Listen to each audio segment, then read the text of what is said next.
कैसा हो? उम्मीद करते हैं कि दोस्त आप बहुत बढ़िया और आपकी पढ़ाई लिखाई बहुत शानदार चल रही है। दोस्तों एक बात मैं अपनी इस वीडियो के स्टार्ट में आपको क्लियर कर दूं।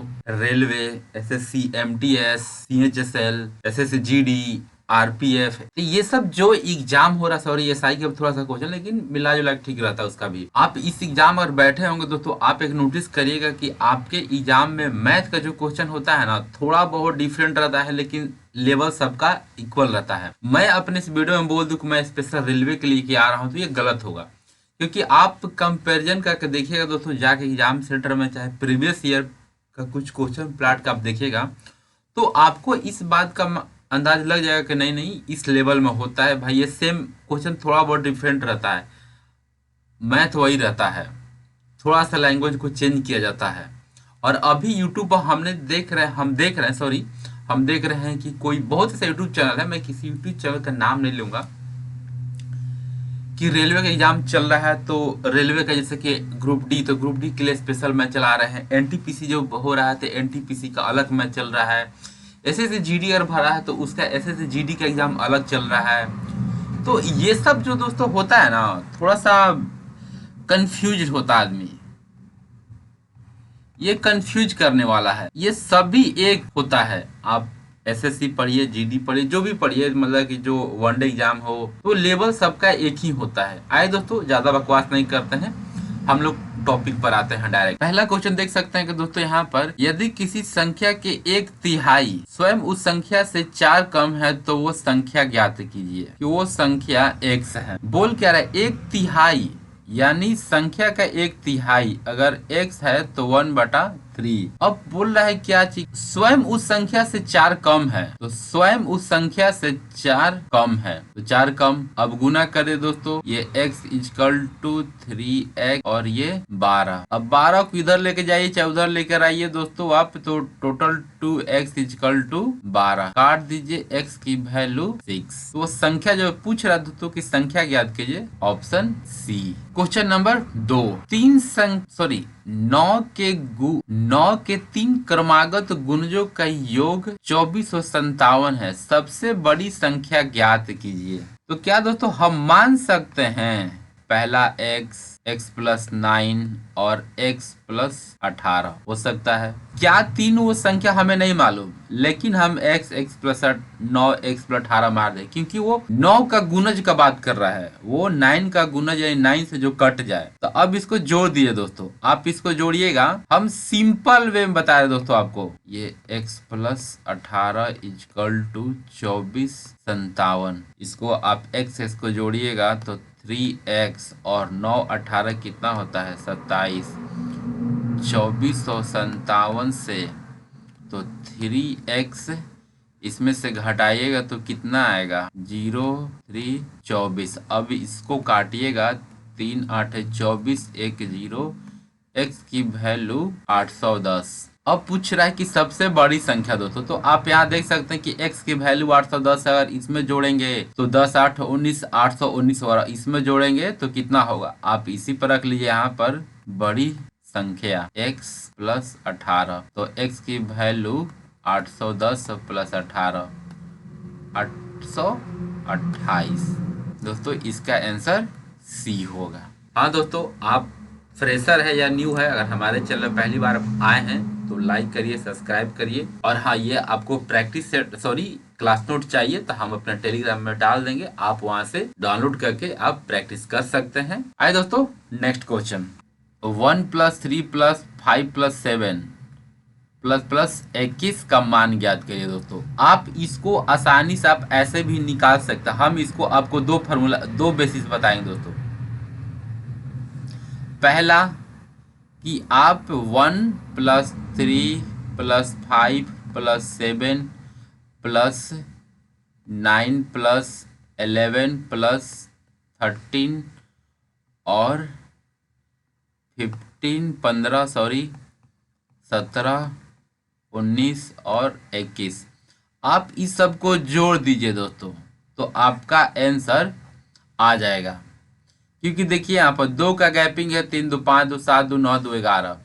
अब सेम यहाँ देखिए क्या कह रहा है कि मान याद करिए। ऐसा कभी भी आपको एग्जाम में मिलता है कि कुछ संख्या गैपिंग पर हो, लगातार संख्या पे गैपिंग हो, 2 का गैपिंग हो, 3 का गैपिंग हो, 4 का गैपिंग हो, अगर पूछ दिया कि मान का ज्ञात करिए तो आप सिंपल आप मान का ऐसे नॉर्मली हम बोल रहे हैं कि मान ज्ञात करने के लिए आप यहाँ फॉर्मूला लगा दीजिए, जो भी हो लिख दीजिए, और यहाँ प्रथम और अंतिम बटा 2 करके और इसको यहाँ गुना कर दीजिए पदों की संख्या, यानी पदों की संख्या। प्रथम पद पूछ रहा था, तो प्रथम पद हमारा क्या है, हमारा 1 है, तो हम 1 ले लिए। अंतिम पद हमारा क्या है, 21 है, हम यहाँ पर 21 ले लिए और बाय 2 कर दिए। इसको हम ब्रैकेट में ले लेते हैं। टोटल संख्या कितना है आप यहाँ इसको जोड़ के कर सकते हैं, लेकिन अब ये देखिए हम यहीं से गिन देते हैं 1 2 3 4 5 6 7 8 9 10 11। टोटल दोस्तों 11 है। अब फिर यहाँ आ जाइए, आपको जो बच्चा को जो समझाया जाता बेस्ट, मतलब कि 1 बाई स्टेप का हम उस टाइप के दोस्तों आपको समझा रहे हैं। तो यहाँ पर आप 22/2 इंटू 11 आप इसको काट दीजिए 11। अगर 11 का स्क्वायर आपको याद होगा तो 121 121। अब इसका आंसर भी आप 121 कर सकते हैं। इसका आंसर दोस्तों 121 होगा। दोस्तों क्वेश्चन नंबर 4, 9 का पावर 6 और 12 का पावर 4 और 7 का पावर 7 का अभाज्य गुणनखंडों का योग कितना होगा। ये 9 का पावर 6 इंटू 12 का पावर 4 इंटू 7 का पावर 7, 3 का स्क्वायर करके हम लोग ये तो कर सकते हैं, और ये 3 इंटू 4 विस्तार दोस्तों एकदम डीप से, जो कि एकदम डिटेल आपको पूछने की जरूरत नहीं होगी। पूछिएगा तो आप कमेंट्स में कर सकते हैं ये कैसे हुआ, वो भी हम बता देंगे आपको। अब ये दोस्तों अगर यदि आप याद करके रखिएगा, यदि पढ़े होंगे तो, सॉरी हमने अभी अपने यूट्यूब चैनल पढ़ा रहे हैं, बारी बारी से 1 बाई 1 चैप्टर पढ़ा रहे हैं और मिक्स क्वेश्चन पढ़ा रहे हैं। अगर कोई दोस्तों ब्रैकेट में जो रहता है ना, ब्रैकेट मानी ब्रैकेट बंद है और ये 6 है, तो हम इसको 12 लिख सकते हैं, ये गुणा होता है। और ये ब्रैकेट नहीं होता तो ये स्क्वायर होता है इसका, लेकिन यहाँ पर ब्रैकेट में है तो ये गुणा में होगा। अब यहाँ देखिए दोस्तों 3 का पावर 4 ये पूरा ब्रैकेट में बंद है तो पावर सब दोनों का है। अब यहाँ पे 2 का पावर 2 पावर 4 इंटू 7 का पावर 7। अब आते हैं 3 का पावर 12 इंटू 3 का पावर 4 इंटू 2 का पावर 8 इंटू 7 का पावर 7। अब एक चीज और याद क्या करेंगे दोस्तों, कभी भी कोई ऐसा मतलब कि कोई अंक का आपको थोड़ा सा एग्जांपल हम यहाँ दे देते हैं। कभी भी दोस्तों 1 का पावर b इंटू और 1 का पावर c इंटू में रहेगा, गुना में रहेगा, तो बेस सेम रहता है, पावर जुड़ जाता है b प्लस c। और वो यहीं पर ये दोस्तों होगा, ये वाला यही फॉर्मूला पे इस पे काम होता है कि बेस सेम रहेगा और ये पावर जुट जाता है। 2 का पावर 8 गुना 7 का पावर 7। तो अभाज्य गुणनखंड टोटल कितना गुणनखंड हुआ। अब यहाँ पे अभाज्य गुणनखंड तो 3 प्लस 2 प्लस 7 7 3 10 2 12। इसका आंसर दोस्तों 12 होगा। क्वेश्चन नंबर 4 का आंसर 12 होगा। अभाज्य गुणनखंड कहने का मतलब को दोस्तों अब ये टूट नहीं सकता है, अब बस इतना इसका लास्ट है, तो जो लास्ट है उसको जोड़कर आंसर दे दीजिए। आंसर दोस्तों इसका 12 होगा। और अगर यदि टूटता तो हम इसको और तोड़ते, लेकिन अब ये टूट नहीं सकता। आइए दोस्तों नेक्स्ट क्वेश्चन, क्वेश्चन नंबर 5। यदि 63 वस्तु का मूल्य 54 वस्तु के मूल्य के बराबर है। सॉरी दोस्तों यहाँ क्वेश्चन में मिस्टेक है, यहाँ का क्रय मूल्य होगा, ये क्रय मूल्य का वस्तु का ये विक्रय मूल्य होगा। यदि 63 वस्तु का क्रय मूल्य और 54 वस्तुओं का विक्रय मूल्य के बराबर है तो लाभ और हानि का प्रतिशत कितना होगा। वो टाइपिंग मिस्टेक है। 63 वस्तु क्रय मूल्य मतलब कि सीपी, 54 वस्तु इंटू क्या करें इसमें एसपी यानी विक्रय मूल्य, इक्वल में जो रहता है दोस्तों इसका ये वैल्यू और इसका ये वैल्यू। तो आप यहाँ पे सीधा ऐसे लिख सकते हैं 54 और एसपी इसका हो गया 63 तो कितना पर का दोस्तों लाभ हो रहा है। सोचिए कि कोई वस्तु वो 54 रुपया में खरीद के लेकर आया और 63 में बेच दिया, तो जाहिर सी बात है उसको दोस्तों 9 रुपए का प्रॉफिट हो रहा है, यानी 9 रुपीज का तो लाभ है। 9/54 इंटू 100, तब यहाँ से कितना हो जाएगा, काटिएगा। 18 54 18 तितरी 9 9 9 दूनी 18 और ये 50 दूनी ये तितरी 9, यानी 50/3। अब इसको आप भाग करिएगा दोस्तों, तो इसका 16.66% होगा आंसर, लाभ है। हम यहाँ लिख देते हैं कि 16.66 लाभ होगा ये। आइए दोस्तों नेक्स्ट क्वेश्चन की तरफ हम लोग चलते हैं। Question number 6। एक वस्तु को 10% लाभ पर बेचने पर एक विक्रेता को 777.7 रुपए का लाभ अर्जित करता है, तो वस्तु का क्रय मूल्य क्या होगा। क्रय मूल्य मतलब कि दोस्तों सीपी, कॉस्ट प्राइस जिसको बोलते हैं। तो आप इसको दोस्तों शॉर्टकट नहीं, सिंपल है, इसमें कोई एक्स मानने की जरूरत नहीं है। 10% के लाभ बेचने पर ही ये विक्रेता 777.7 रुपए का लाभ अर्जित करता है, यानी 10% की वैल्यू तो हमको दिया हुआ है दोस्तों। हमें तो अब सिर्फ खाली क्रय मूल्य निकालना है, तो क्रय मूल्य मान के चलते हैं कि मेरा 100 रुपीज था। 10 बट्टा काट दीजिए, आपको आ जाएगा 77 रुपया, 7,777 रुपया इसका आंसर होगा ए। हाँ दोस्तों, अगर हमारे वीडियो पर आप पहली बार आए हैं तो लाइक करिए, सब्सक्राइब करिए, और अच्छा लगता है तो बहुत बढ़िया है। आइए दोस्तों नेक्स्ट क्वेश्चन हम लोग देखते हैं। Question number 7। दो संख्याओं का अनुपात 5:3 है। यदि संख्याओं का अंतर 54 है तो सबसे छोटी संख्या ज्ञात कीजिए। पहली बात दोस्तों कि इसमें आप एक्स ओक्स ये सब नहीं मानिए, क्योंकि थोड़ा सा एक्स को अवॉइड करिए। जहां एक्स का जरूरत होगा वहाँ दोस्तों आप एक्स लेकर आप चल सकते हैं, बना सकते हैं, लेकिन हर चीज में क्योंकि एग्जाम में आप एक्स मानने लायक नहीं, आप एक्स नहीं मानिए।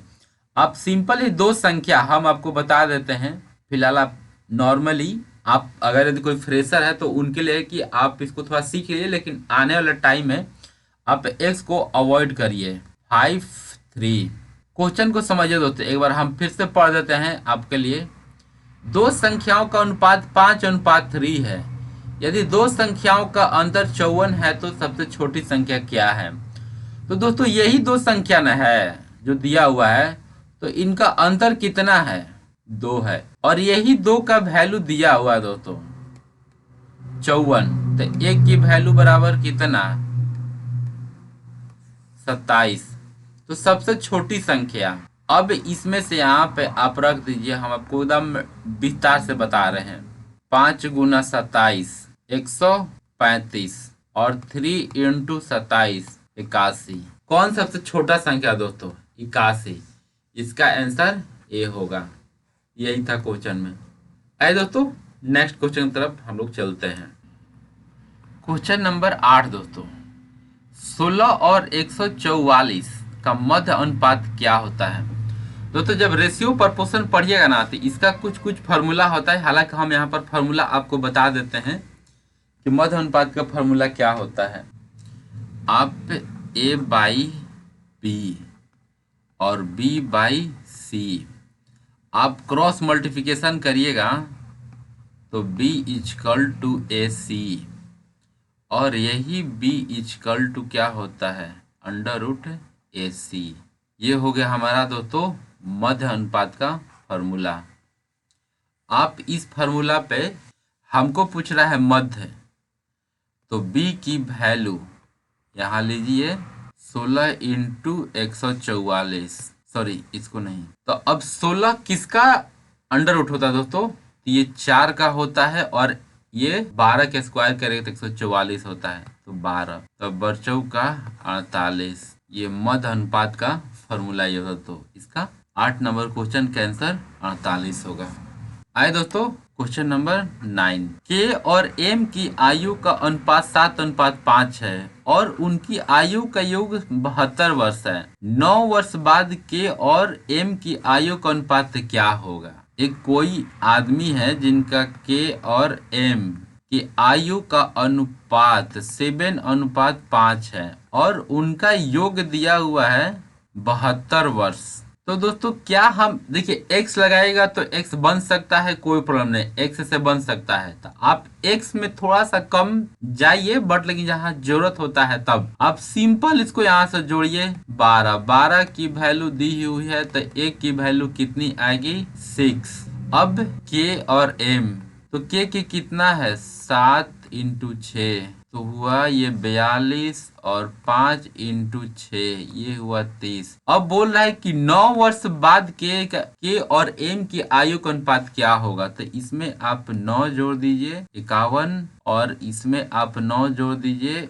39। तो कितना हो जाएगा 17 तिया 51, 13 दूनी 26, 13 तिया 39। दोस्तों क्वेश्चन नंबर 9 का आंसर 17:13 होगा, जो कि सी होगा आंसर। आइए दोस्तों नेक्स्ट क्वेश्चन की तरफ हम लोग चलते हैं।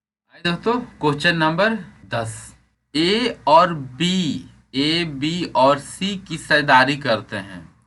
ए का निवेश बी का निवेश से 3 गुना है और बी का निवेश सी के निवेश का 2/3 गुना है। तो वर्ष के अंत में कुल लाभ 6,600 रुपये था। तो बी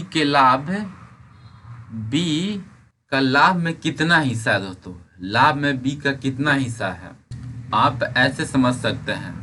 यहाँ पर ए, ये बी, ये सी। अब कभी भी दोस्तों इस टाइप का क्वेश्चन आपको मिले ना तो आप यहाँ से स्टार्ट नहीं करिएगा, जो अंत में जो होगा वहां से आप स्टार्ट करिएगा। पूछ रहा है कि सी के निवेश का 2/3 गुना है बी का जो निवेश है, तो आप यहाँ 2/3 लिखिए। अब हम आपको इसका एक लॉजिक बनाते हैं। अगर यदि सी का माने कि जिसके साथ रिलेट कर रहा है, यहाँ पर देखिए कि बी का निवेश सी के निवेश का 2/3 गुना है, तो आप सीधा इसको उठा के बी के पास रख दीजिए और सी का आंसर ये हो गया। मतलब कि फिलहाल के लिए ये मान लीजिए यही है। अब पूछ रहा है कि ए का जो निवेश है बी के निवेश का 3 गुना है। तो अब ए का जो निवेश है तो यहाँ पर दोस्तों बी का कितना निवेश है 2 है, तो 2 × 3 6 आया और यहाँ हमको 2 मिल चुका है। ये 3 6 ये 2 ये 3 हमको ये मिल चुका है। वर्ष के अंत में कुल लाभ हुआ है 6,600 रुपये था। तो लाभ में बी का हिस्सा कितना है, तो बी का दोस्तों, तो बी यहाँ ले लीजिए, बी को 2 रख लीजिए। टोटल कितना हो गया, तो 6 3 9 2 11। तो 11 को नीचे रखिए, उसके बाद काट दीजिए, 11 6 66। उसके बाद कितना हो गया 1200। बी का दोस्तों जो हिस्सा है इस लाभ में से 1200 रुपया होगा। आइए दोस्तों नेक्स्ट क्वेश्चन की तरफ हम लोग चलते हैं। Question number 11। एक व्यक्ति ने एक बैंक से 14% वार्षिक साधारण ब्याज की दर से ऋण लिया है, यानी वो कर्ज लिया है बैंक से 14% से। 5 वर्ष बाद उसे ब्याज के रूप में 7,000 रुपये चुकाना पड़ता है, तो मूलधन ज्ञात करिए। साधारण ब्याज इसको बोलते हैं दोस्तों सिंपल इंटरेस्ट, SI, ये 8 नहीं है, तो PRT/100। P मतलब हो गया दोस्तों कि प्रिंसिपल, हमारा प्रिंसिपल वो जो कि हम लोग मूलधन बोलते हैं। रेट हमारा हो गया इंटरेस्ट, जो हमें बैंक दे रहा है कहीं से, मानी हम कहीं से ले रहे पैसा, तो वो रेट किस परसेंट हिसाब से वो देगा इंटरेस्ट, उसी को हम लोग रेट बोलते हैं। रेट या इंटरेस्ट बोलिए। टाइम दोस्तों हम कितने साल के लिए हम वो पैसा ले रहे हैं, साधारण ब्याज जो ले रहे हैं हम कितने साल के लिए, वही टाइम है। Simple interest. अब नोटिस करिए दोस्तों, यहाँ पर थोड़ा सा हम एक्सप्लेन करके बता देते हैं। आर की वैल्यू 4%, टाइम दिया हुआ है हमारा कितना 5 ईयर, और ऐसा यानी ये जो दिया हुआ क्या बोल रहा है कि उसे ब्याज के रूप में 7,000 रुपये चुकाना पड़ा। यानी सिंपल इंटरेस्ट हमारा दिया हुआ है कितना, 7,000। और हमें फाइंड क्या करना है इसमें से, प्रिंसिपल अमाउंट कितना था वो, जी एक व्यक्ति ने एक बैंक से जो लोन लिया, वो बैंक ने उसको कितना पैसा दिया, वही दोस्तों हमें इसमें फाइंड करना है कि कितना मिला था। तो बस फॉर्मूला दोस्तों आप आसानी से इसको रख दीजिए, यहाँ 7,000 ले लीजिए और पी को यहीं पर रहने दीजिए। रेट हमारा दोस्तों कितना है, 14% है। टाइम हमारा 5 साल के लिए दिया हुआ है। अब बाई में लगा दीजिए 100। अब इसको काट दीजिए। अब 14 पाँचे कितना होता है, 70, यानी 500। आप इसको फिर यहाँ काट दीजिए 100, पी बचा हुआ है। अब क्रॉस मल्टीप्लिकेशन कर दिए दोस्तों, तो आंसर इसका 10 होगा। क्वेश्चन नंबर 11 का आंसर दोस्तों 10,000। जिस व्यक्ति ने वो बैंक से लोन लिया था, उसका लोन का अमाउंट 10,000 था। हेलो गाइज, हमारा वीडियो आपको कैसा लग रहा है? यदि हमारा अच्छा लग रहा है तो लाइक करिए, सब्सक्राइब करिए, शेयर करिए। थैंक यू सो मच हमारे वीडियो को देखने के लिए। जय हिंद, वंदे मातरम। और हाँ दोस्तों, मेहनत करिए।